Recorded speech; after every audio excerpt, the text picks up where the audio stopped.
Madame, Monsieur, bonsoir. Bienvenue dans ce journal à la une de l'actualité. Après 4 années passées en Côte d'Ivoire, l'ambassadeur de l'Union européenne est en fin de mission. Il se réjouit d'un partenariat solide avec le pays. Job von Kirchmann était chez le président de la République avant son départ pour son prochain poste au Zimbabwe. Les deux personnalités ont fait le point de la coopération avec l'UE qui est vieille de plus de 60 ans. Élections législatives et sénatoriales partielles, c'est le dernier jour des campagnes dans les circonscriptions électorales concernées. Des candidats sur le terrain, dont deux dans le Haut-Sassandra pour le poste de sénateur. Ils ont multiplié les rencontres avec les conseillers municipaux et régionaux autour de leur candidature. On fait le dernier point de l'écho de cette campagne. Et tout est fin prêt. Le poste de contrôle juxtaposé de l'Alé-Rabat sera livré fin septembre 2022. C'est ce que l'on retient de la visite des experts de Burkina Faso, de la Côte d'Ivoire et de l'UMOA. Ils étaient sur le site situé à la frontière de Burkina Faso-Côte d'Ivoire. C'est une zone qui permettra des contrôles à la fois à l'entrée et à la sortie de façon simultanée sur un seul poste. Et au Mali, 317 civils tués, 73 enlevés ou disparus en 3 mois. Ce sont les groupes djihadistes qui sont les principaux auteurs. C'est ce que dit la MINUSMA dans son dernier rapport. L'armée malienne et les groupes d'autodéfense sont également pointés du doigt. L'ambassadeur de l'Union européenne en Côte d'Ivoire fait ses adieux au président de la République. Job von Kirchmann est en fin de mission dans le pays. Il se réjouit de ce partenariat avec l'UE basé sur le partage de certaines valeurs universelles communes qui solidifient la coopération. Mahama Traoré. Ultime rencontre entre le président Alassane Ouattara et le désormais ex-ambassadeur de l'Union européenne en Côte d'Ivoire, Job von Kirchmann. En 4 années de service en Côte d'Ivoire, le diplomate européen aura contribué à l'essor d'une coopération vieille de 60 ans. Cet entretien avec le chef de l'État Alassane Ouattara tient lieu de bilan de fin d'exercice pour Job von Kirchmann. On est un partenaire solide et loyal. Et c'est la même chose en ce qui concerne la Côte d'Ivoire pour nous. Donc souvent on dit l'Union européenne, c'est le premier partenaire commercial avec plus que 40% des échanges. Premier partenaire au niveau des investissements, presque 60%. Mais c'est bien plus que ça parce que la Côte d'Ivoire est un pays qui est basé sur les valeurs universelles comme l'Union européenne. Et donc notre partenariat se retrouve aussi dans un partage de valeurs qui sont les mêmes. Au dire de Job von Kirchmann, la relation entre la Côte d'Ivoire et l'Union européenne a encore de beaux lendemains devant elle. La Côte d'Ivoire s'est inscrite dans une approche où elle défend l'environnement, elle lutte contre la déforestation, elle lutte contre le travail des enfants. Donc c'est des sujets qui sont importants aussi pour l'Union européenne. Et donc c'est avec joie qu'on accompagne la Côte d'Ivoire. On fait ça au niveau du plan national de développement avec 4 000 milliards francs CFA et au niveau de Abidjan Legacy Programme avec 500 millions d'euros. Donc, c'est des grandes sommes. Et bien sûr, on a notre programme en cours pour les années à venir. Le diplomate européen se dit à jamais marqué par l'hospitalité trouvée en terre ivoirienne. Je voudrais sincèrement remercier tout le monde, toute la population pour l'accueil qu'on a eu ici en Côte d'Ivoire pendant ces 4 ans, parce que c'était fantastique. Et donc, aujourd'hui, c'est les jours où je quitte la Côte d'Ivoire, mais la Côte d'Ivoire ne me quittera jamais. Prochaine destination pour Job von Kirchmann, le Zimbabwe. Et puisqu'on parle de coopération, allons au nord voir ce projet d'intégration régionale. Le poste de contrôle juxtaposé de l'Alé-Rabat sera livré fin septembre 2022. Les travaux avancent bien. C'est ce que l'on retient de la visite des experts du Burkina Faso, de la Côte d'Ivoire et de l'UMOA. Ils étaient sur le site situé à la frontière Burkina Faso-Côte d'Ivoire. Le reportage de Charles Tatou. Si sur une superficie de 53 hectares, dont 9 hectares exploités pour les bâtiments et les équipements sanitaires et sécuritaires, le poste de contrôle juxtaposé de l'Alé-Rabat, frontière Côte d'Ivoire-Burkina Faso, en construction depuis octobre 2020, connaît en ce moment des travaux d'achèvement. En visite du chantier, les acteurs impliqués du projet viennent de s'imprégner de l'état d'avancement des travaux. Les postes de contrôle sont un ouvrage qui se érige à la frontière de deux États frontaliers et qui ont vocation à regrouper. Et sur un même site, pour un même contrôle unitaire, les administrations en charge du contrôle frontalier, afin de facilitation, d'harmonisation, de célérité. Bien entendu, d'apporter une valeur ajoutée à la sécurité transfrontalière. C'est avec satisfaction que nous constatons quand même une bonne évolution des travaux, avec une perspective à court terme quand même de son achèvement et la prise en compte de la plupart des recommandations qui avaient été faites déjà lors des visites précédentes. Le poste de contrôle juxtaposé de l'Alé-Rabat s'inscrit dans le cadre de la mise en œuvre des activités du programme économique régional de la Commission UEMOA. Pour le suivi donc des projets de facilitation du transport sur les corridors Abidjan-Ouagadougou, une rencontre d'échange a ponctué cette visite.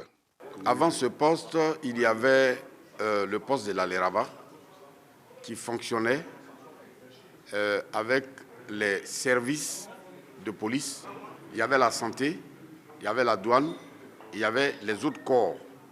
La seule différence, c'est qu'ils ne travaillaient pas de façon juxtaposée et de façon coordonnée. On pourra donc économiser en termes de temps. Et qui parle de temps parle d'argent. Voilà, donc ça va vraiment soulager nos acteurs privés, que sont les conducteurs routiers, que sont les transporteurs routiers, mais pas seulement que les acteurs privés, même les deux peuples, ça va vraiment nous soulager en termes donc de fluidité.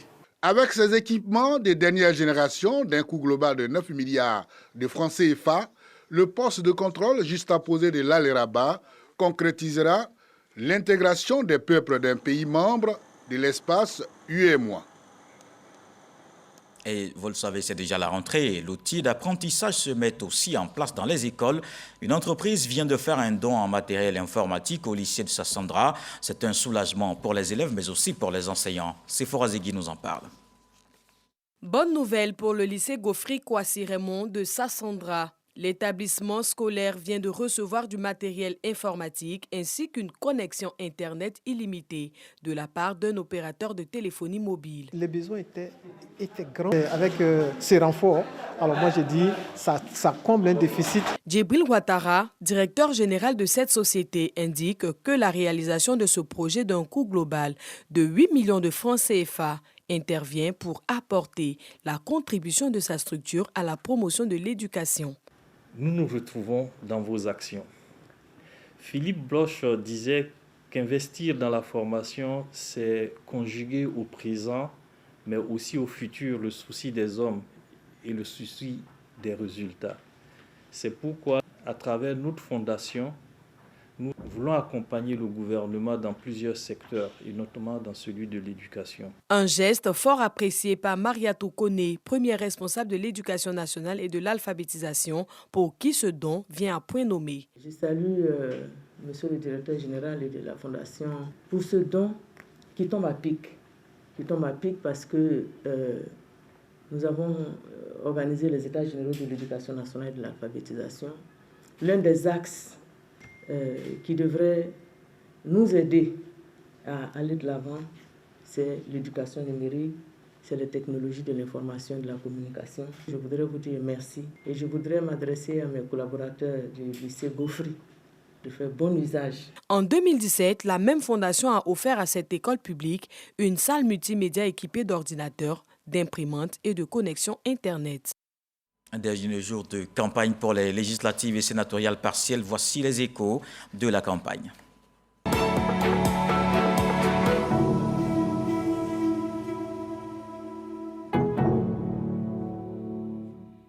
Allons à Bodokro, Nguessankro et Marabadiassa sous-préfecture. Le candidat du PDCI RDA, Mangwa Koufijak, et celui du RHDP Kwame Atingbe Jules en compétition pour le seul siège de député. Kwadjo Kwame.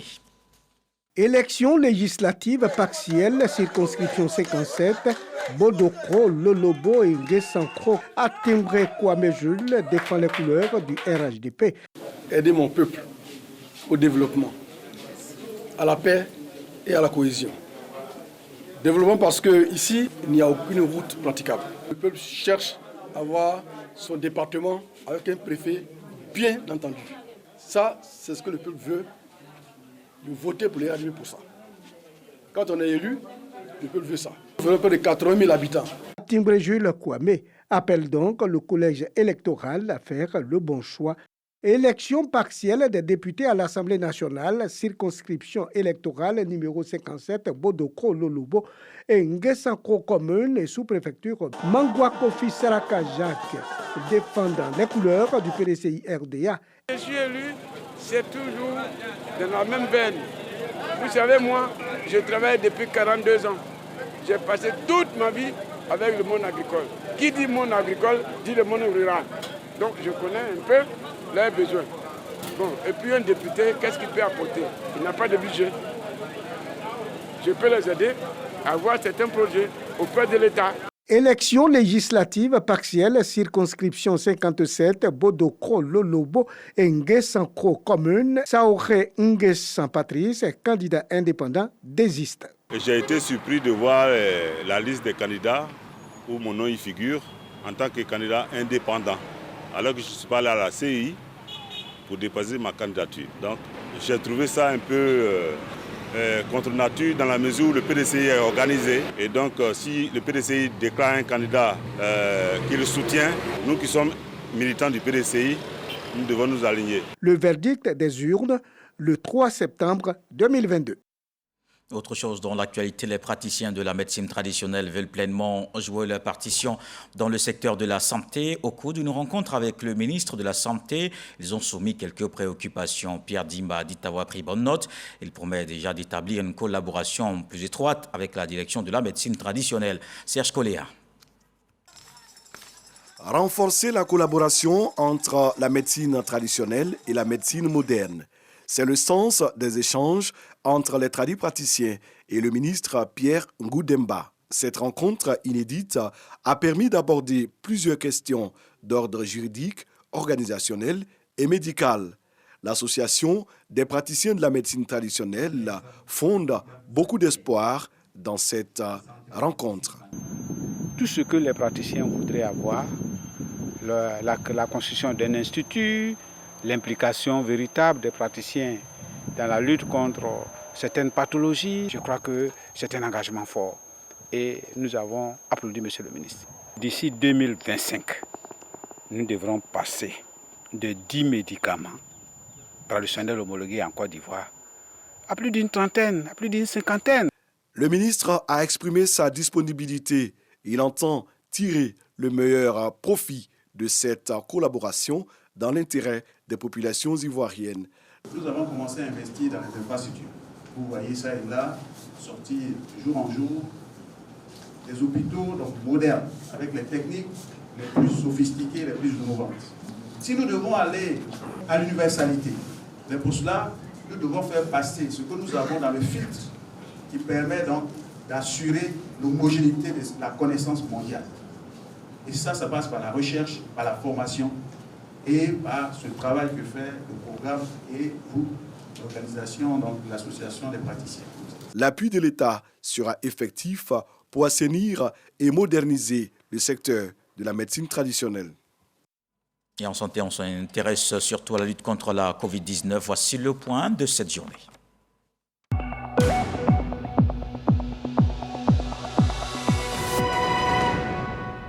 Le ministère de la Santé, de l'Hygiène publique et de la couverture maladie universelle a enregistré ce jeudi 22 nouveaux cas de Covid-19, 16 guéris et 0 décès.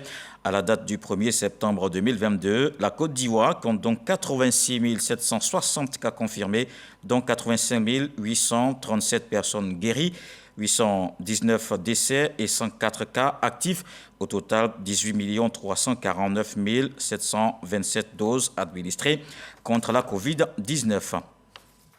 Et on reste en santé avec les États-Unis qui sont impliqués dans la lutte contre le paludisme dans les zones rurales.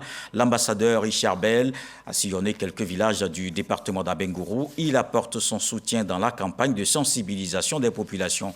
On voit cette visite dans l'Indénié du Ablin avec Maniamien. L'ambassade des États-Unis soutient la Côte d'Ivoire dans la lutte contre le paludisme.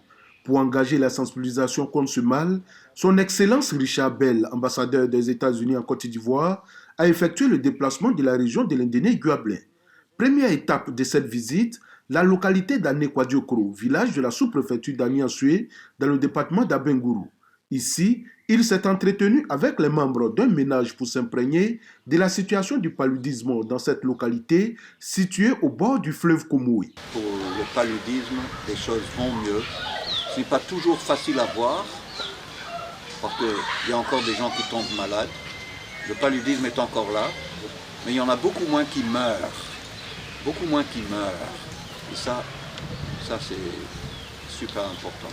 La rencontre a eu lieu en présence des populations, mais également des agents de santé communautaires qui ont expliqué aux diplomates américains leur mission et les difficultés rencontrées sur le terrain. Ce que nous faisons des visites à domicile, nous avons des causeries de groupe pour pouvoir amener la population à vraiment changer de comportement au niveau du paludisme.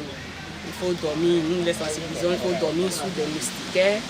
Il faut avoir une hygiène de vie, c'est-à-dire nettoyer les maisons, les entourages de maisons et au niveau des femmes enceintes et à la prise de la sulfadoxine pigmentale. Après Anekwadiokro, toute la délégation a mis le cap sur Aniansoué à 5 km de là. À cette étape, ce sont les groupements de femmes qui constituent la cible.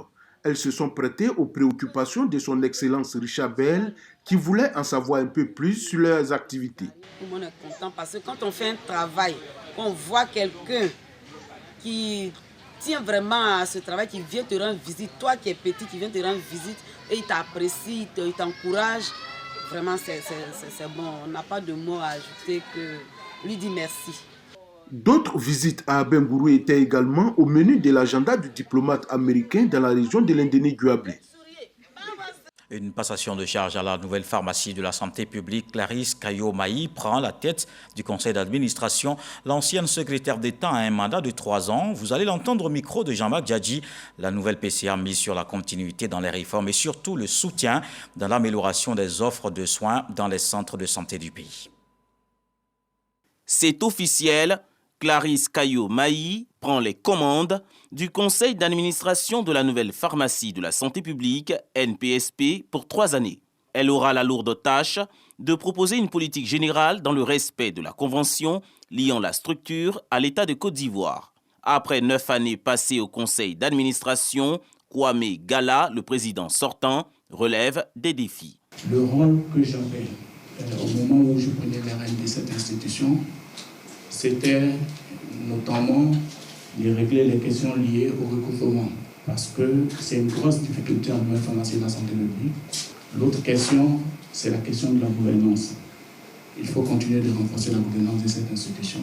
À ce jour, la nouvelle pharmacie de la santé publique enregistre plus de 26 milliards de francs CFA en termes de produits distribués dans le pays. Au vu de ces résultats, la nouvelle PCA félicite l'ancienne équipe et émet sa vision.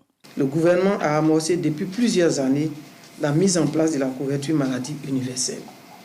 La nouvelle pharmacie de la santé publique s'inscrit donc au cœur de la réussite de la CMU.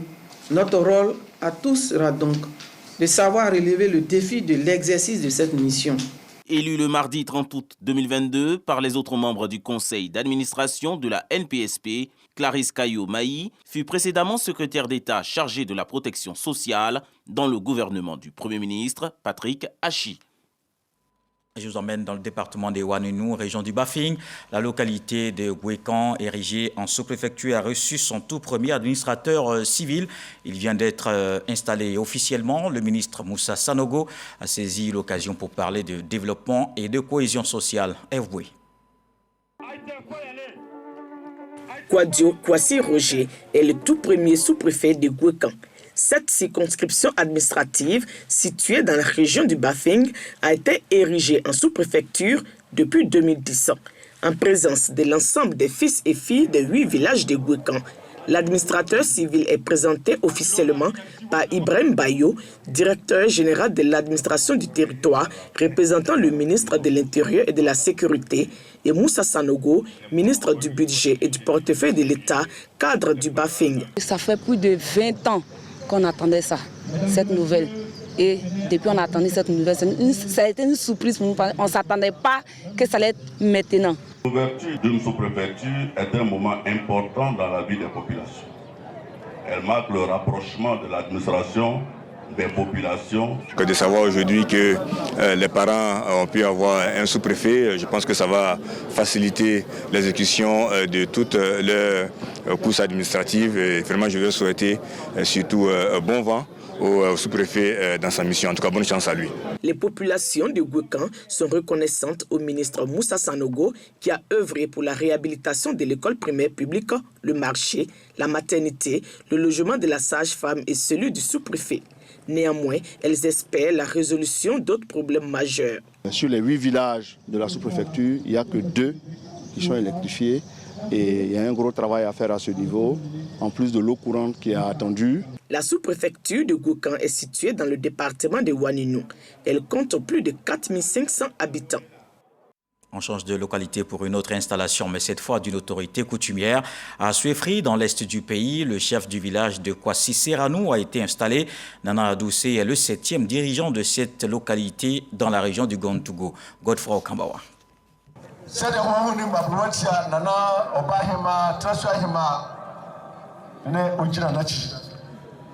Nana Adoucé est le nouveau chef du village de Kwasi Seranou dans la sous-préfecture d'Assuefri, région du Gontougo. Il est désigné dans la pure tradition Bron après le décès de l'ex-chef Nana Kwame Seye Ababio.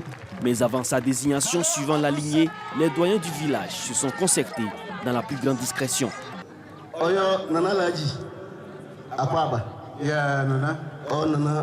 C'est donc la sortie officielle du nouveau chef désigné en présence des autorités administratives et coutumières.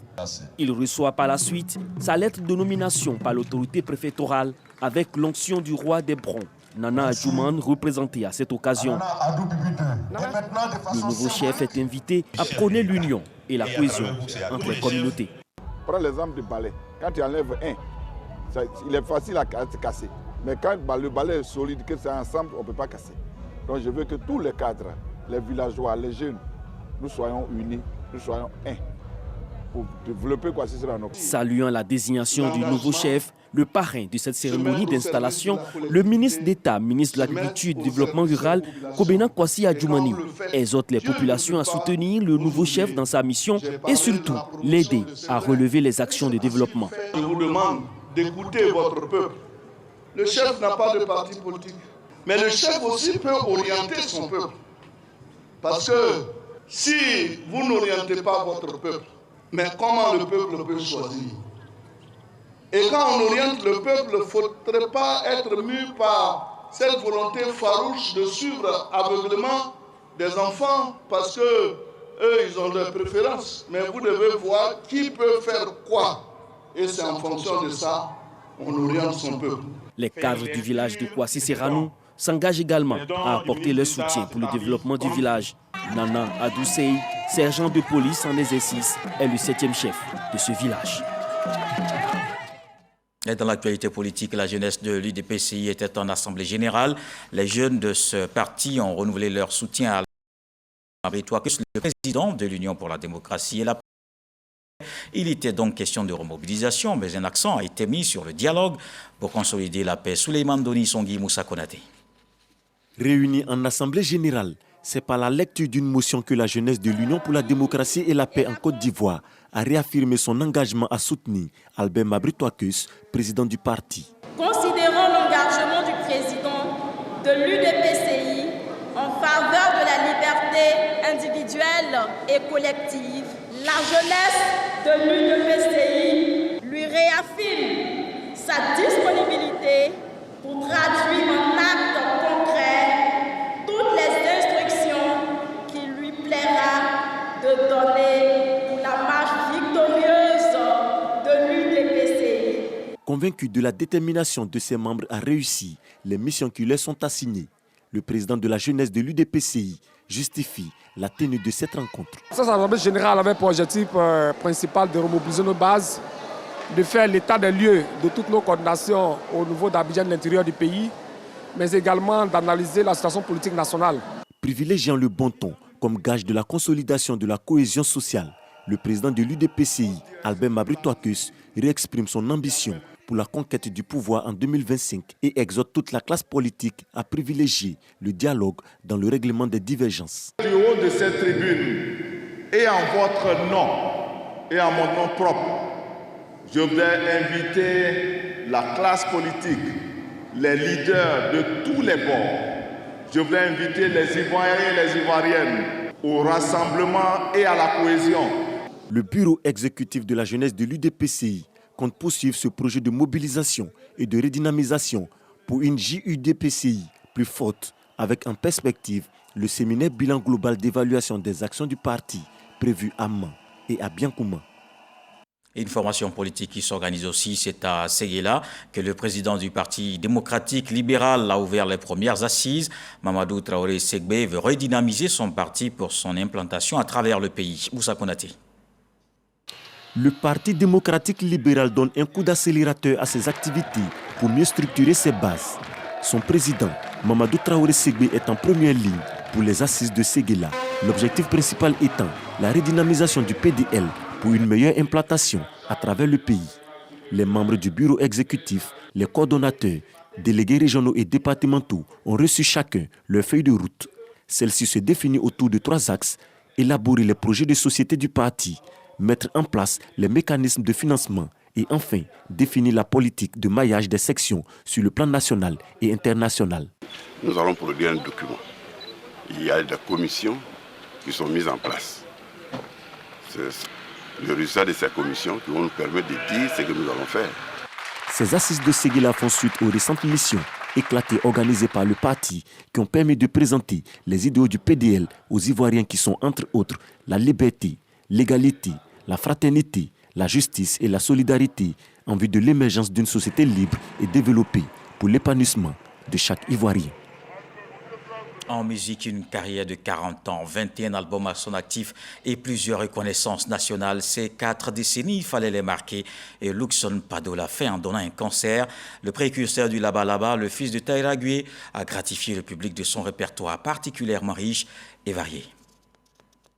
Samedi 27 août 2022, il est 22h. Dans quelques instants, Luxon Pado monte sur scène. Ses confrères artistes attendent ce moment avec beaucoup de nostalgie.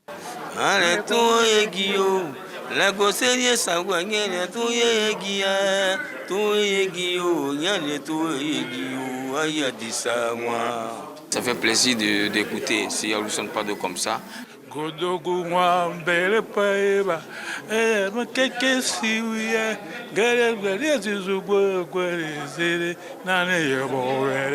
Dans sa loge, l'artiste reçoit la visite de la ministre de la Culture et de la Francophonie.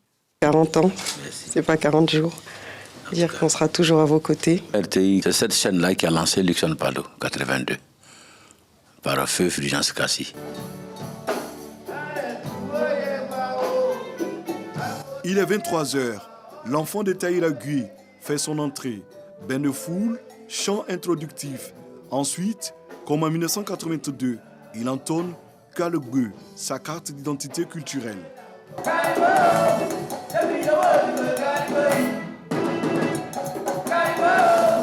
40 ans que l'homme a eu la permission de ses aînés pour exercer son magistère dans le giron de la musique tradimoderne en Côte d'Ivoire. Je ne pouvais pas rater les 40 ans de Luxon Pado, c'est parce que ça me rappelle ma jeunesse. Je suis le sosie de Luxon Pado. Il me plaît beaucoup. Il y a son image. Un concert où le terroir s'exprime.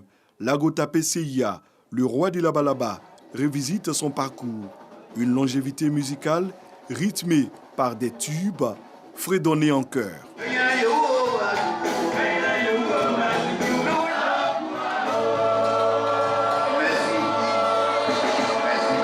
Comme le bon vin, Luxon Pado se bonifie avec les années. 40 ans de scène, 21 albums, une place d'icône dans le Gotha de la musique ivoirienne d'inspiration traditionnelle et plusieurs décorations et distinctions nationales. L'homme aura tout donné culturellement à son pays. Luxon Pado est une fierté pour la Côte d'Ivoire. Il représente une icône de la musique ivoirienne. Il était nécessaire de venir le soutenir. Plusieurs personnalités, dont 3 ministres, sont venus lui apporter le soutien de la nation. nous sommes ses petits frères, nous avons décidé de le soutenir. Et nous sommes aussi venus pour marquer la présence donc, du chef de l'État. Un autre concert est prévu le samedi 3 septembre prochain sur l'esplanade du Palais de la Culture de Trècheville pour revisiter le riche parcours de CIA Luxon Pado. Et dans le reste de l'actualité, au Mali, la mission des Nations Unies, la MINUSMA, a publié ce mercredi sa note trimestrielle sur les atteintes aux droits de l'homme. Elle concerne la période allant du 1er avril au 30 juin 2022, 317 civils tués et 73 enlevés ou disparus. Selon le rapport onusien, ce sont les groupes terroristes djihadistes qui sont les principaux auteurs. L'armée malienne et les groupes d'autodéfense sont également pointés du doigt. L'armée malienne, qui dans un communiqué rejette systématiquement les accusations d'exactions qui la visent, mais assure ouvrir des enquêtes pour chaque cas. Et voilà qui met un terme à ce journal. Merci de l'avoir suivi. Retour de l'actualité, 23h. Ce soir, le sage nous apprend que la main ne se réjouisse pas quand l'œil est blessé. Dieu le voulant, on se retrouve demain.